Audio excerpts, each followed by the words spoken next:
र नमस्कार सबैमा। र आज भने चाहिँ तपाईहरुलाई म एउटा मिठो सन्देश दिन गइरहेको छु। सन्देश त के सन्देश भन्दा अब आज मनको कुरा राख्छु हैन। र अहिले चाहिँ अहिले भन्नुपर्दा हामी दुधेदेखि फर्किँदैछौँ, दुधेमै छौँ, हिँड्दै फर्किँदैछौँ हैन।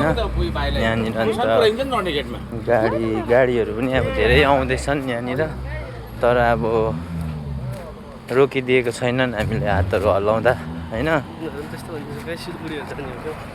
सिलगढी फर्किँदैछौँ नि त हामी चाहिँ। टाइम पनि अलिक बेलुकै भयो, 6 पनि हो।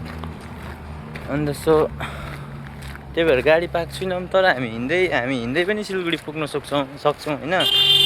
त्यो चाहिँ यो कुराले चाहिँ के याद दिलाउँछ भन्दाखेरि चाहिँ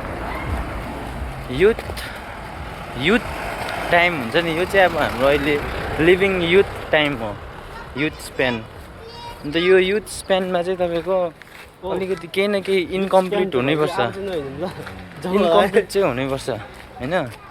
अलिक सबै कुरा भरपुर तँलाई अब स्ट्रगल गर्ने बेलामा टक्कै बाइक हैन, अब अलिकति दुःख गर्ने बेलामा बाइक, स्कुटी, गाडी हैन, पैसा खचाखच एटिएममा, त्यस्तो भनेको त्यो लाइफ चाहिँ युथ लाइफ हैन। त्यो चाहिँ अब इन्कम्प्लिट, त्यो चाहिँ खास इन्कम्प्लिट लाइफ हो।